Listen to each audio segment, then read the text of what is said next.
Welcome to another episode of the Half-Life Show. This is part 2 of the Rebooting Health series where we talk about diet and nutrition.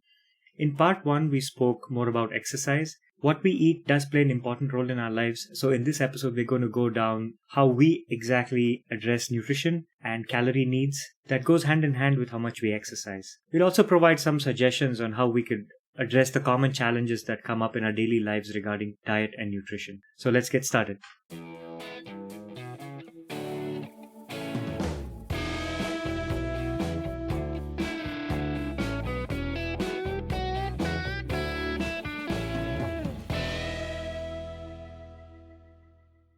All right, Subbu, how are you doing? It's good. I mean, we're going to talk about how to eat well and how to be on a good diet. But I just pounded 2 pieces of rasgulla and 1 gulab jamun right before this. My in-laws are visiting too, and it's like so many good things to eat. So I can't hold back.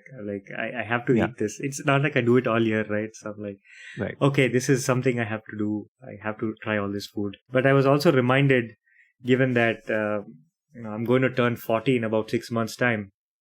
I was thinking back on what I ate for my birthday when I turned 30. I somehow decided when I turned 30 that I guess my eating days are behind me and my metabolism is going to slow down. So I decided to give myself one last feast for the 20s kind of thing. So basically I had a 1.2 pound prime grade ribeye. And then I had a couple of skewers of shrimp, a whole bottle of wine, three sausages, and 2 bottles of beer.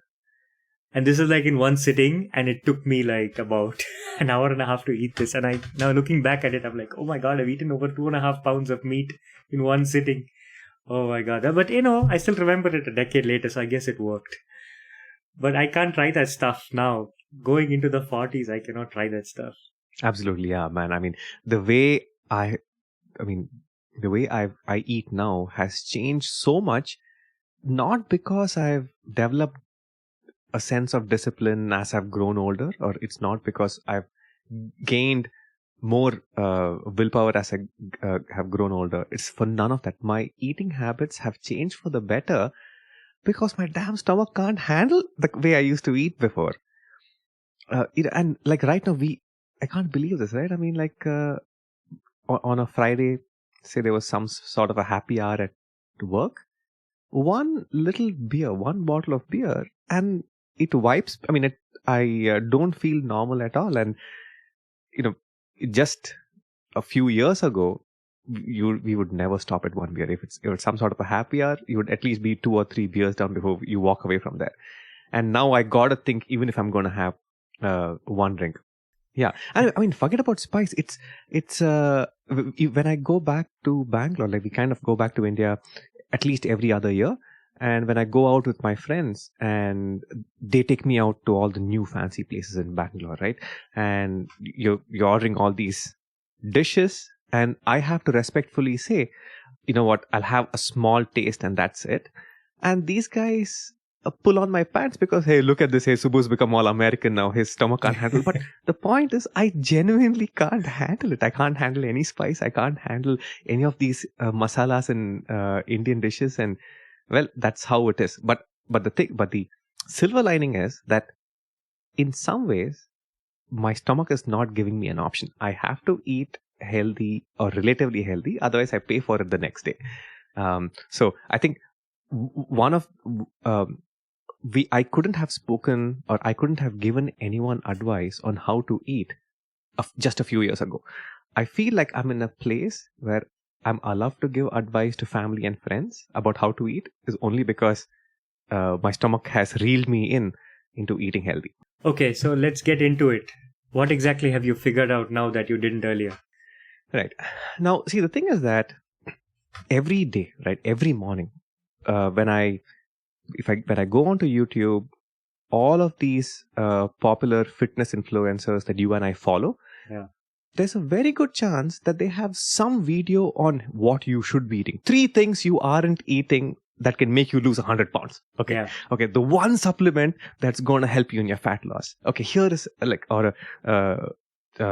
burn all your belly fat in 20 minutes, whatever, right? I mean, these kind of clickbaity videos and all of these, you see, there is such a huge volume of this kind of content and ideas about how to lose weight, how to keep it off, how to exercise, what should be a part of your diet and stuff like that. So it kind of is overwhelming. You can get lost in this spiral of watching videos, making tiny tweaks here and there to your diet. But, at the end of the day, the fitness influencers, those guys have the six pack and big muscles, but just watching these videos and making tiny tweaks is not going to do anything for you. I think there are two problems with this approach. One, every fitness influencer tells you something different and you can't incorporate all of them. So you have to pick and choose, and now that's confusing. The second thing is none of it is sustainable. You can't eat only those 3 foods that help you lose weight forever. That's just boring, right? Yeah, absolutely. And I think the whole thing of how you eat is so personal, right? I mean, it also depends upon the culture that you come from. I mean, like, if I can't just survive off a diet of chicken breast and plain white rice, that's just not going to happen. We have a spouse, we have kids, and you have to prepare meals for them as well.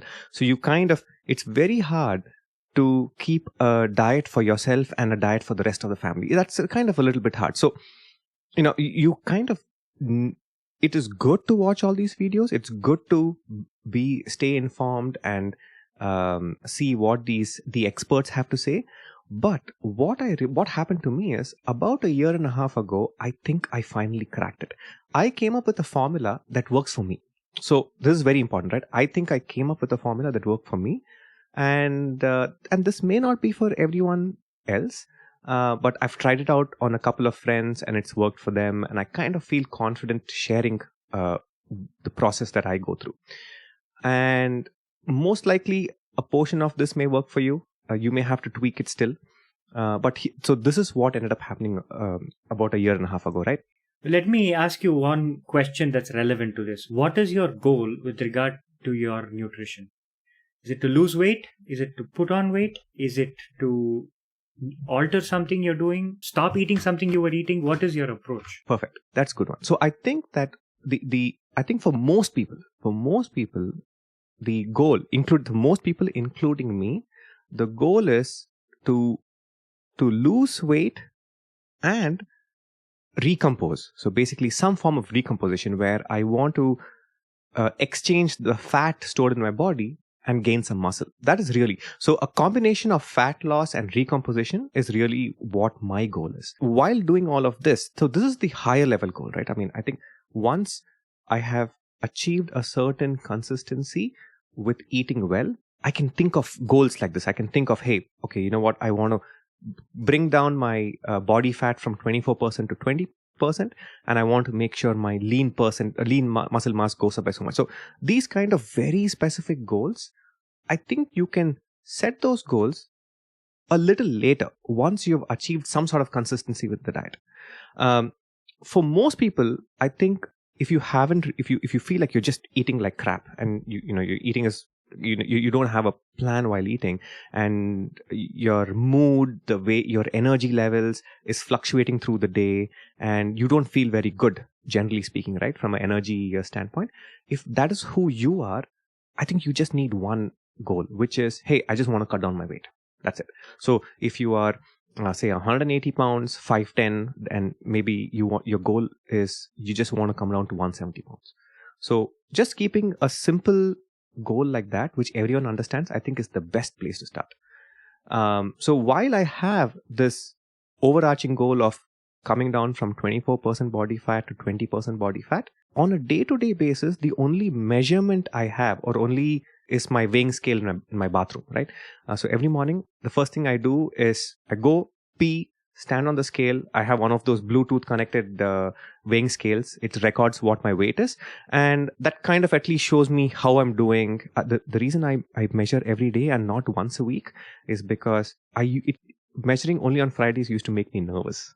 I had a certain anxiety to it. So now it's just become a part of my habit, going and standing on the scale every morning.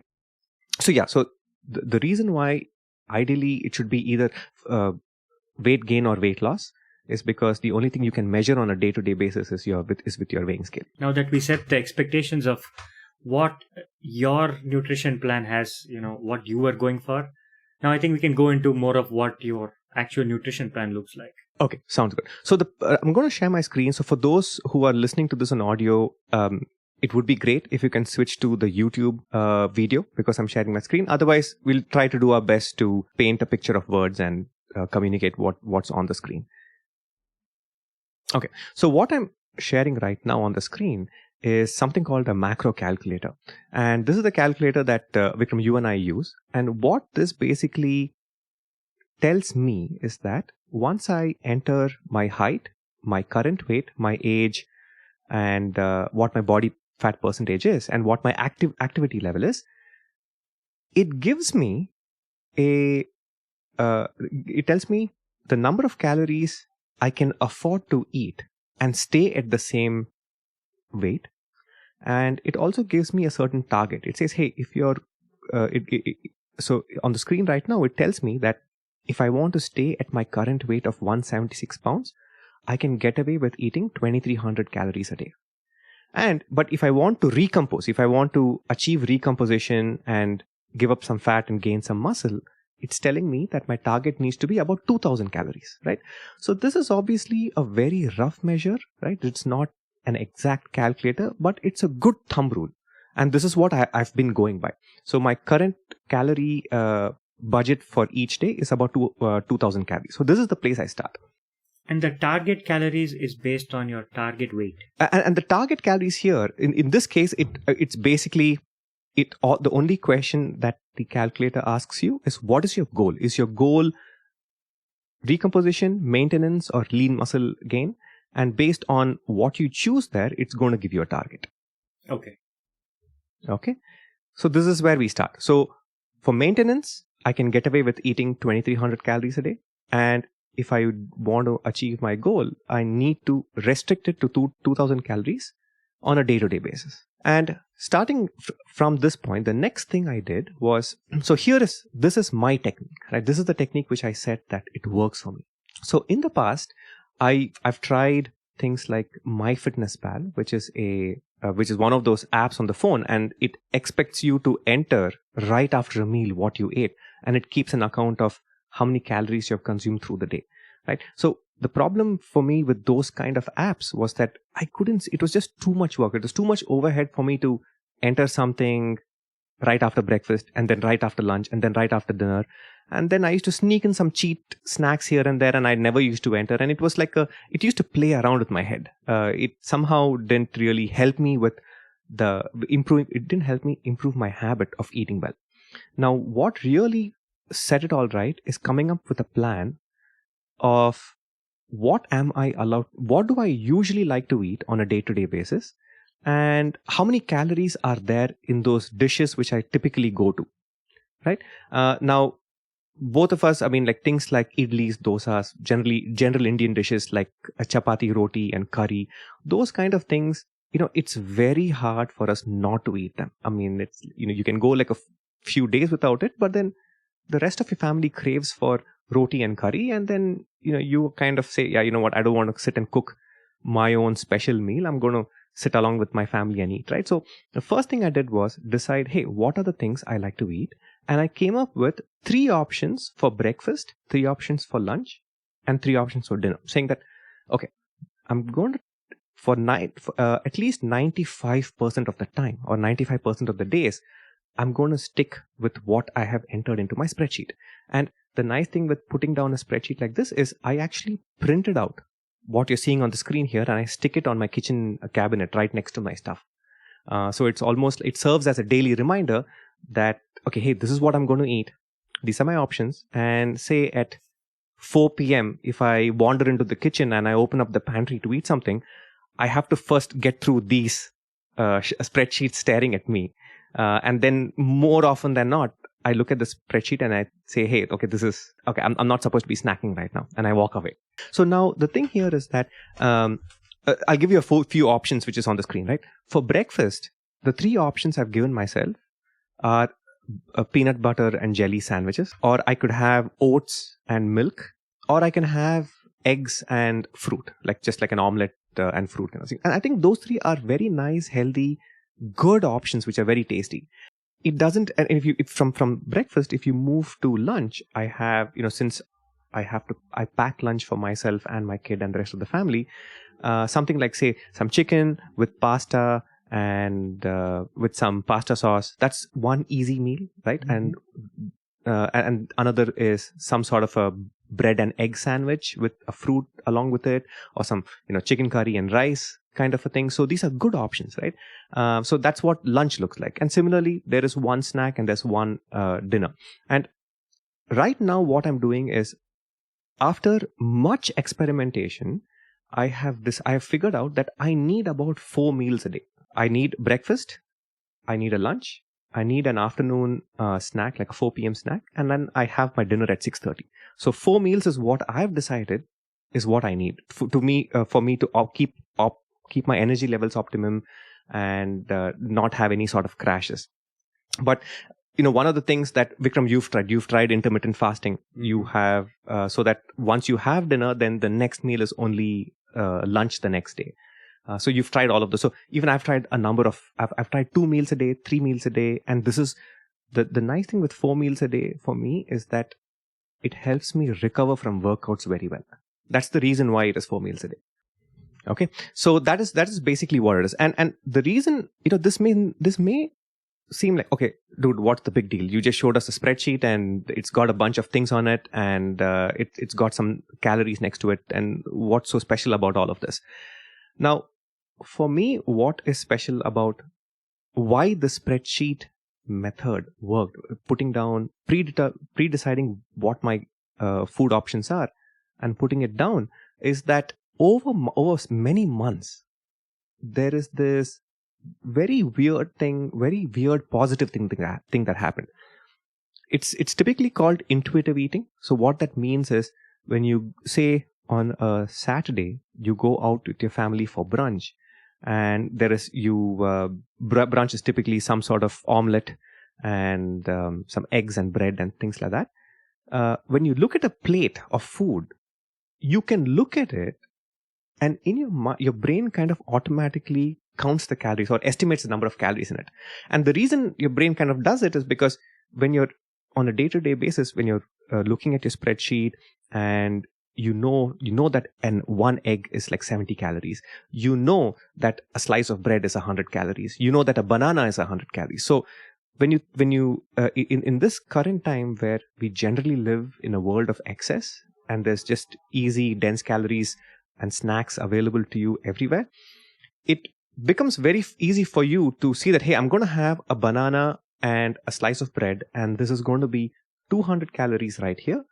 And this should be good enough for me, because this is what my daily snack is about 200 calories. And you can say, okay, this is good enough. I know I don't need to eat more than this. If I eat anything more than this, then it is indulgence. And so it's easier for you to stop yourself. Spreadsheet here shows that you have broken down each thing that you eat into protein, fats, carbs, and overall calories, right? And now what we're talking about is just focusing on the aspect of how many calories each thing that you are eating has.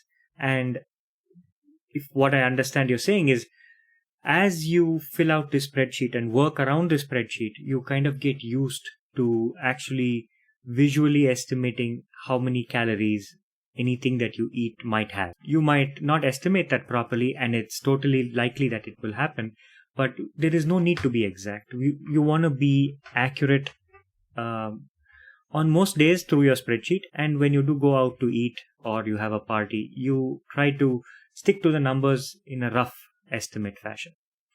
Absolutely. And and this is the thing, is that I'm not being picky. What has happened is my habits have changed. What I'm trying to say is that when I drink a pint of beer, I know that pint of beer has about 150 to 200 calories.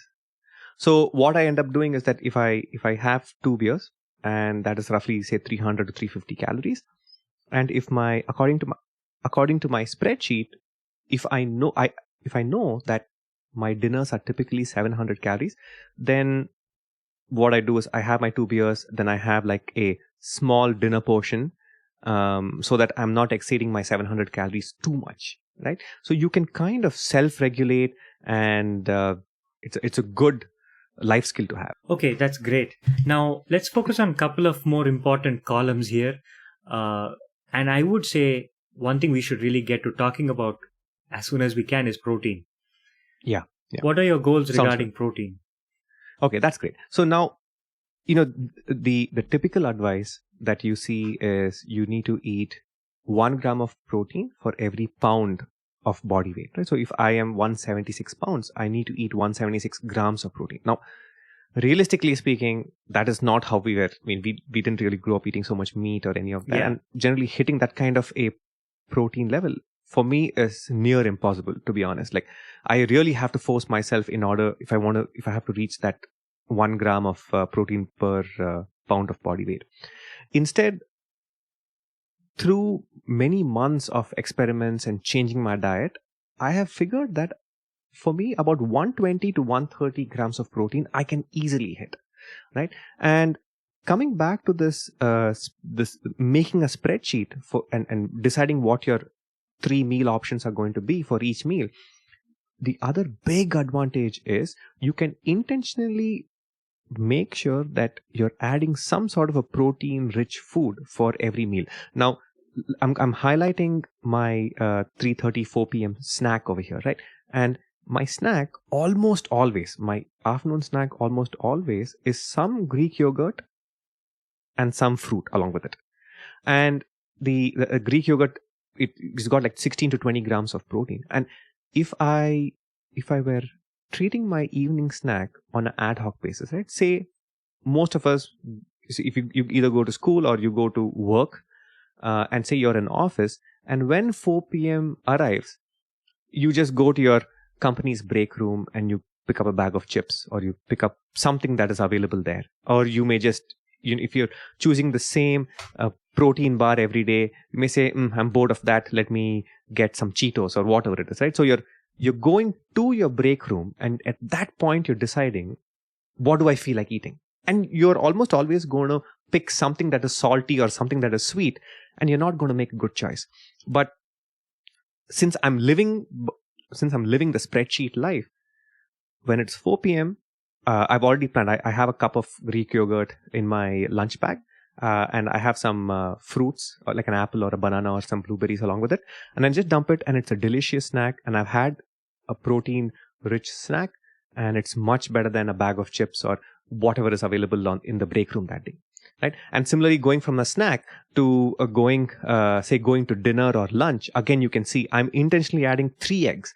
I'm adding some chicken, and I'm adding sweet potatoes. Or since I've looked at the label behind a food, and I know that a spoon of peanut butter has like a few grams of protein, then I kind of know that, hey, this is also a good protein choice.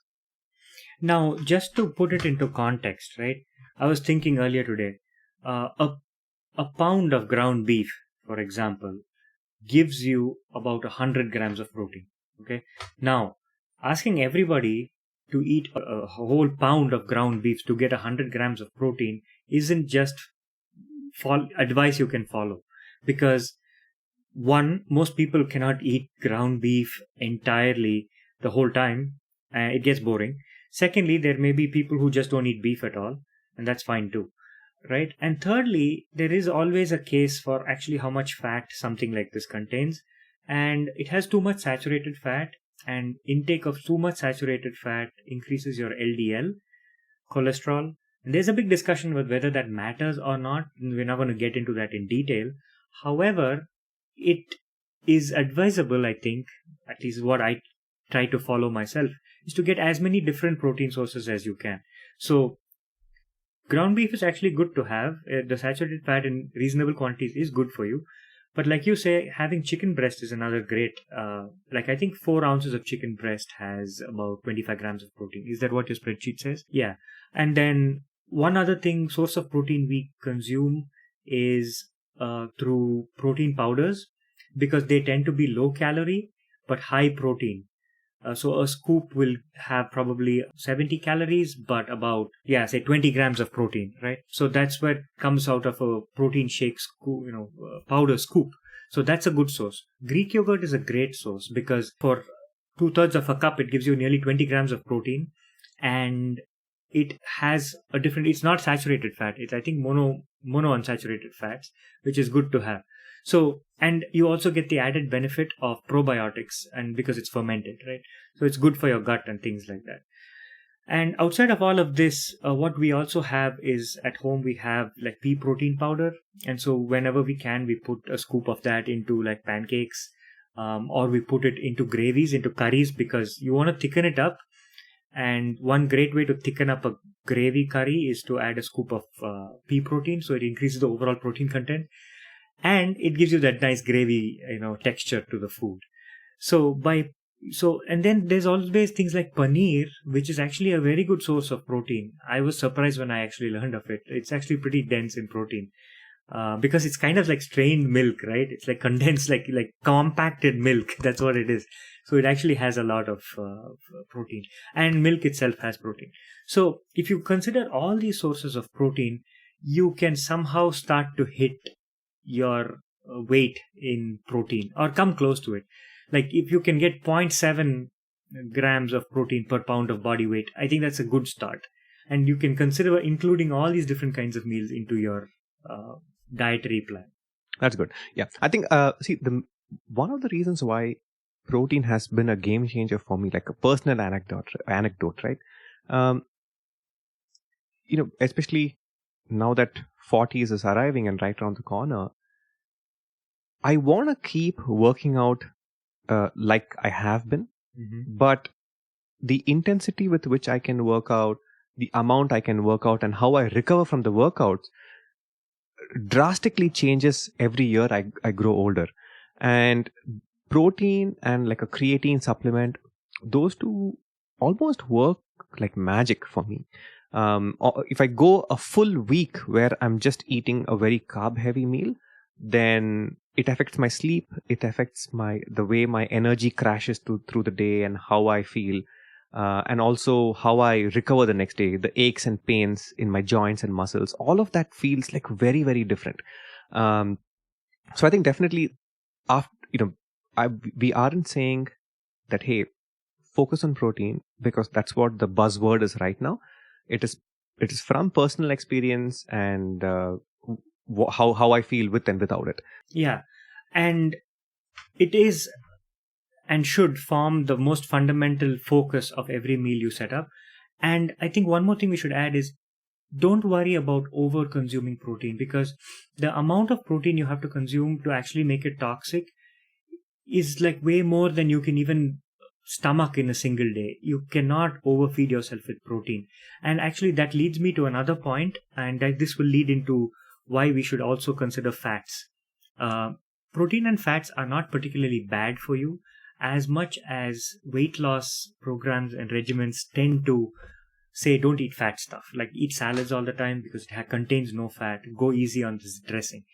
The reason protein and fats are actually good for you is because for every gram of protein or fat you consume, you get a very high caloric output out of it, which means that honestly you're not going to go above your calorie limit just because of eating protein like this, because you get full really quickly.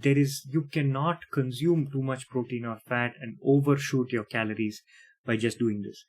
However, carbohydrates, purely carbohydrates and unrefined carbohydrates, gives you very low calorie energy output per gram of consumption, and so it doesn't give you that satiety, and so you tend to overshoot by eating too many carbs. So that aspect of protein keeps you actually within your, you feel satisfied, you feel energetic, but you still won't overshoot your calories as long as you focus on protein and fats. So what are your thoughts about fats though? Okay. The thing with fats is, it is kind of a little bit hard to quantify, like in the sense that the kind of foods that I'm eating these days, eggs, rice, some sort of meat, right? Or yogurt.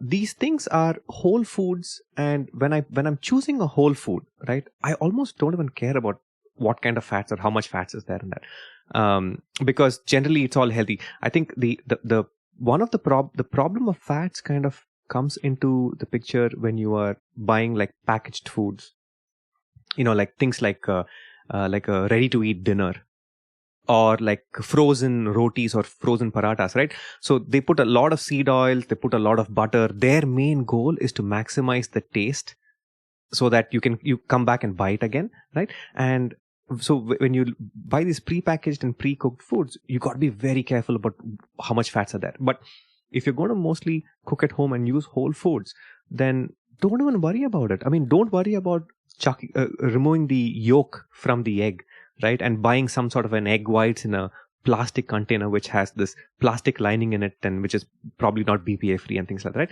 Just eat 3 whole eggs. It's delicious. Add like some ghee or some butter and it'll all be fine. And my spreadsheet even tells me how many grams of butter I add so that it's kind of quantified. And like if it's 7 grams of butter, 7 grams of butter is actually a lot of butter. Mm-hmm. It's more than it'll make you nervous if you're in your current mindset. It could make you nervous, saying, "Oh my God, am I okay eating so much butter?" Mm-hmm. But it's good because I think, especially for women and even men, as you get older, like I think fats play an important role in some sort of hormone regulation also. So I think it's generally speaking very important. But there's one thing. So we moved on to fats, right? But there's one thing I wanted to talk about: protein. Now, majority of our friends are actually vegetarian, right? So we spoke about meats, we spoke about eggs. But then for their sake, I want to mention a couple of things about protein for vegetarians or vegans, right? Now, if you're vegetarian, you're okay. You're typically drinking milk and curds is okay. So you are safe, I would say. You just got to make sure you're eating more Greek yogurt and more curds than you typically otherwise would have. And I think it's worth changing your diet to incorporate more Greek yogurt or more curds, just to increase the amount of protein. And obviously, if you're vegetarian or vegan, it is harder to reach a certain amount of protein or your protein goal for the day. So you definitely have your work cut out. I am not a big fan of this Impossible Burger and some of these meat substitutes, which on the back of the label, it says that it has the same amount of protein as a meat, like a meat dish does. But somehow those things just don't sit well in my stomach. I just feel dehydrated. I don't feel very good. I kind of feel queasy if I eat it day after day. But it may be a good place to start. Maybe just go buy that big pack of Impossible Burger for now, while you figure out a better plan of how you're going to replace that with more whole foods and some other better substitutes. One thing on that is that the jury is still out on that one, because I don't think these products have been out long enough in the market for us to know what the long-term impact of meat substitutes are, like Impossible Burger. So I don't think we have enough data to understand what the long-term impact of that is. But like you say, right, if it doesn't do too many bad things, maybe it's a good place to start. Yeah, it's a good place to start. And just figure out from there on. The one thing that is very important, which is a key component or one of the things that helped me stick to my to the spreadsheet in the early days is fiber. Okay, now I eat a lot of vegetables. I eat, whatever, spinach and this and that, squashes. I eat all of that. I think I'm generally okay. One of the things I did, this is as a tip, right, for those who want to try the spreadsheet method out, is soon after my lunch, I had a scoop of a fiber supplement mixed in water. And the reason why it used to help me earlier in the when I started off the spreadsheet thing is, fiber kind of forms a bulk in your stomach and it kind of really bloats up and it makes you feel really full. So if I have my lunch at 12:30, then when 4:30 p.m. arrives, I don't have any sort of hunger pangs where I feel like going and eating a whole bunch of chips and this and that. So early in the day, early in the cycle, I don't do the fiber supplement anymore. I don't feel like I need to do it. But that's it's kind of a tip for those who are struggling to kind of get over their cravings. So this is the thing. So now, like I said, again, I just want to bring the focus back on this the spreadsheet life, right? I'll mention three things. So one thing is the reason to do the spreadsheet. Again, this is like a sales pitch. The reason to do the spreadsheet is you can work. You don't have to dramatically change your lifestyle, or you don't have to go on a diet from tomorrow. That is not the point. You'll almost, there's very high chance that you're going to fail. Most diets fail, and it's very difficult to wake up one morning and say, hey, I'm going to start eating healthy today. That is really not how it works. Right. That kind of a method does not work. The best thing you can do is, if you don't have the means to go find a nutritionist and go find a help, like kind of a guide who checks in on you every day and writes out a meal plan for you. If that kind of a thing doesn't work for you, then the spreadsheet method is the next best thing. And based on what you typically eat from day to day, you are bringing those foods or those meals in, and you're deciding that, hey, I'm going to eat 3 meals a day, or I'm going to eat 4 meals a day, and these are the 3 options for breakfast, lunch, and dinner, and you're going to stick within that. So you're never going to deviate from that. So that's where you start. This whole thing of not changing your diet drastically, what I mean by that is, when I was writing up a spreadsheet for my wife, she was in the habit of eating at least 1 piece of chocolate every day. That was kind of a treat after lunch. What I ended up telling her is that, hey, look, you like the chocolate. Let's keep it in there. Let's not snatch that away. That's not the way to start a diet. In the spreadsheet, I had budgeted her calories. So there was a cube of chocolate. It's a good quality chocolate, and it had X number of calories, X fats, proteins, and carbs. We entered it in and say, okay, look, you can eat this, but this is how we're going to structure your lunch, so that you're within your calorie budget. Over time, right, once you have gained control and once you've achieved some sort of consistency, then you can remove the chocolate if you don't need it anymore, and so on, right? So that's why. So you can start at a much more, the sales pitch for the spreadsheet is, you can start at a point where you can actually follow a diet. The second thing is, then print this damn thing out. Print out this spreadsheet and stick it on your pantry or in your kitchen door or wherever it is. That's going to be the gates that you have to cross in order to, like, violating the spreadsheet it's not allowed, basically. That's kind of a rule that you can set for yourself and follow. And the last thing is that the third thing is, once you've done this for long enough, meaning like a month or 2, then you unlock the superpower of intuitive eating. So on a weekend, when you're out with family or friends and you're at a restaurant, you know that, hey, you are at dinner, or you know that you're at lunch. And based on the spreadsheet, you know that lunches are 500 calories and dinners are 700 calories. So you choose dishes that are within that calorie budget, and it almost feels wrong. Your body is unwilling to exceed that calorie budget because you've been working so hard. Just for one meal with friends or family, I'm not going to kind of exceed all of this and throw water on all the effort that I've put in these past few weeks. And then as time goes on, you'll see that along with this kind of a meal planning and the exercising, which is primarily walking or doing some sort of weight work, you'll see yourself, your body composition changing, your fat will go down, weight loss will go down, and then you'll start believing the spreadsheet method more. And if you have some sort of travel or some sort of trip like us, going to India for a month and coming back, if you fall off the wagon, then that you just have to come back to the spreadsheet, and that'll fix everything, and you'll be back on track. So this is great. Actually, hold on to that thought, because I want to actually talk about falling off the bandwagon, because it's going to happen to all of us at all times of the year, whether we want to or not.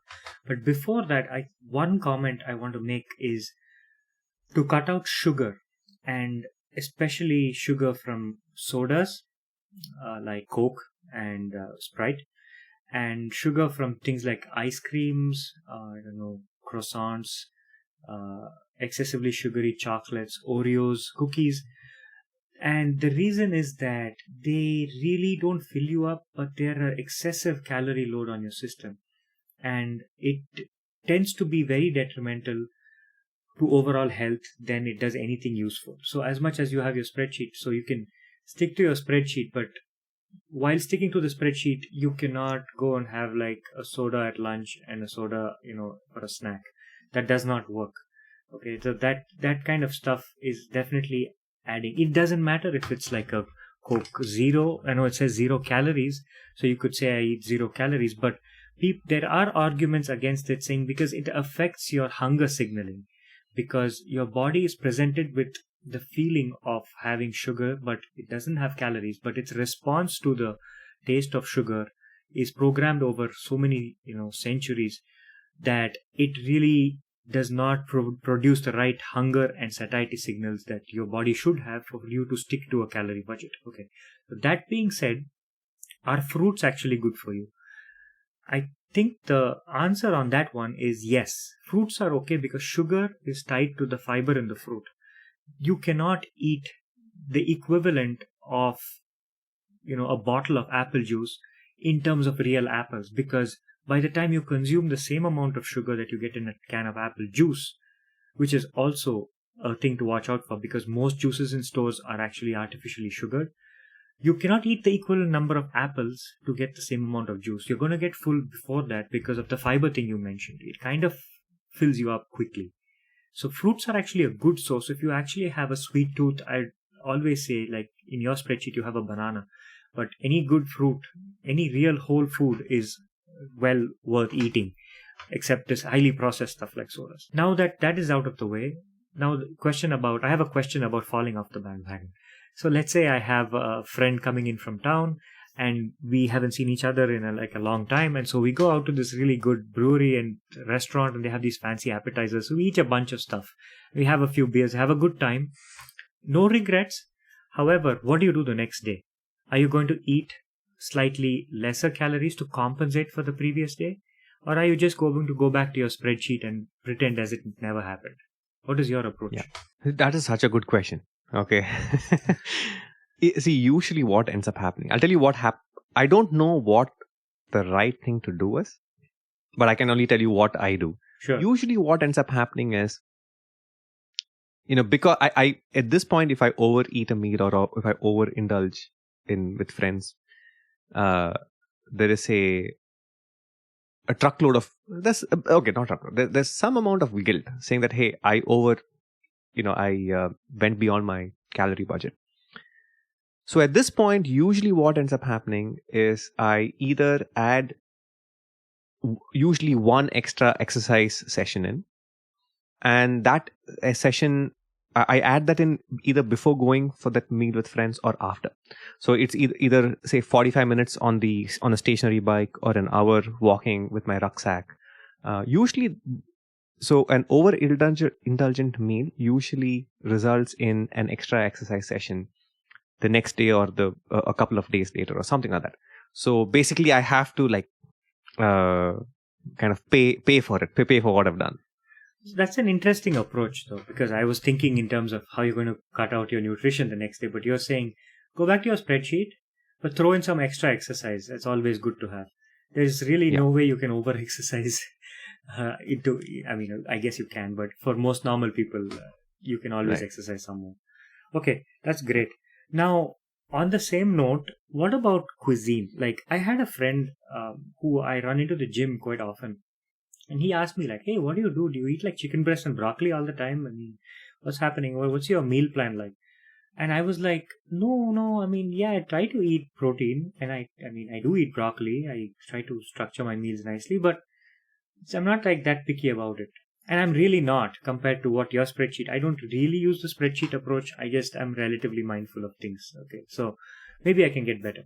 But he said, what about cuisine? He's like, I think he was Chinese. He said, this is what I eat. This is what I've grown up eating. So I can't go and eat chicken and broccoli. It just doesn't work for me. So I guess that's a hard question to answer for me. But I don't know. What do you say to somebody like that? I don't know what to tell him. Whether he should continue eating his kind of food where you really cannot estimate calories. It's really hard, even with Indian food, to estimate calories and such. Yeah. So see, the thing is that with the cuisine angle is one of the main reasons why I felt like none of the diets I was trying was working out, right? Any diet that I used prior to the spreadsheet method, any diet that I tried or any effort to clean up my eating habits was always temporary. The problem because eating well, at least what was being marketed to me through social media and advertisements or whatever it is. I've been, we are being shown pictures of plates saying, hey, this is what a healthy plate of food looks like, right? Or this is what, and that's usually, it looks nothing like Indian food. It's like what you said. It's rice. It's a piece of chicken. Yeah. It's some boiled vegetables on the side. Yeah. So the advantage with meals like that is, yes, it is easy to account calories for a meal like that, where ingredients are individual. But that's not how we eat. That's not how we've grown up eating, right?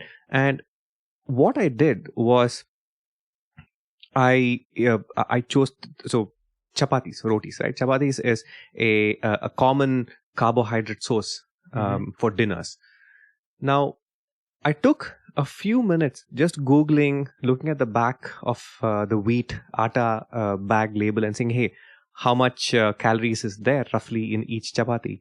And I know that I put a tablespoon of oil or whatever in each of that, right? So it took me about maximum of half an hour. In half an hour, I was able to figure out for my cuisine of choice how many calories are there in each of those meals. Okay. And for example, right, I came to the conclusion that about a cup full of rice, let's say about that, which is like 150 grams of plain white rice and another 150 grams of sambar, that whole thing is about 300 calories. It is easy to figure it out. And now instead of just randomly picking up a plate, so I'm still eating the foods that I used to eat, right? It's just rice and sambar and so on. But before, my habit used to be pick up a plate,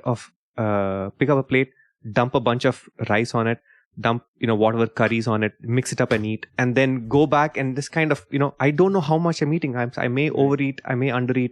There is no accountability there. Right.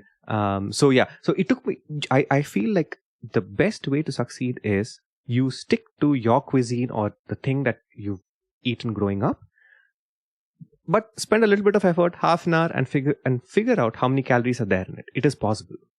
So before we wrap up this episode, I just want to ask you one more question. You'd mentioned you do take creatine with your protein powder or protein shake, and you're referring to creatine monohydrate, I suppose. How much of this do you have along with your shake in a day? And what other things do you think one needs in terms of supplementation? Okay. So now, the thing we have to be careful when we talk about supplementation is because the whole reason why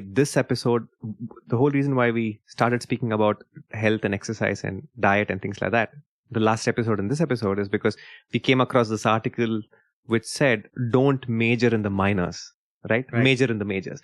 And this whole, once again, the amount of focus that social media and all of these folks put on supplementation, like, oh, hey, you got to have ashwagandha, it's going to give you really good sleep.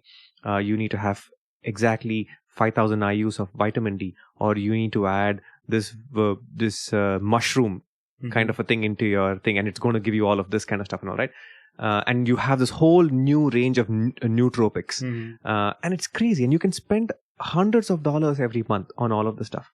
And I have fallen down that rabbit hole as well. I have a drawer full of supplements which I don't take anymore, but I spend my money on all of that, right? And the problem with supplementation is, if you don't fix your diet first, and if you jump to supplementation first, you walk away with this false feeling that you're doing something about your health. You walk away with the feeling, you pat yourself in the back and said, yes, I'm having my vitamin D, I'm having my omega-3 fish oils, and I'm having my creatine, and I'm doing a good job, and but your eating is all crap. So I would say 98% of how you feel every day is based on what you eat, proper solid foods. And in my opinion, in my anecdotal experience, and also from what few people like Dr. Huberman have said, is the supplementation is only going to give you about a 5% improvement in everything, right? So that said, the main supplements I take are, I along with my breakfast, usually I have omega-3 fish oils, right? Some sort of a fish oil supplement. And I also have a vitamin D.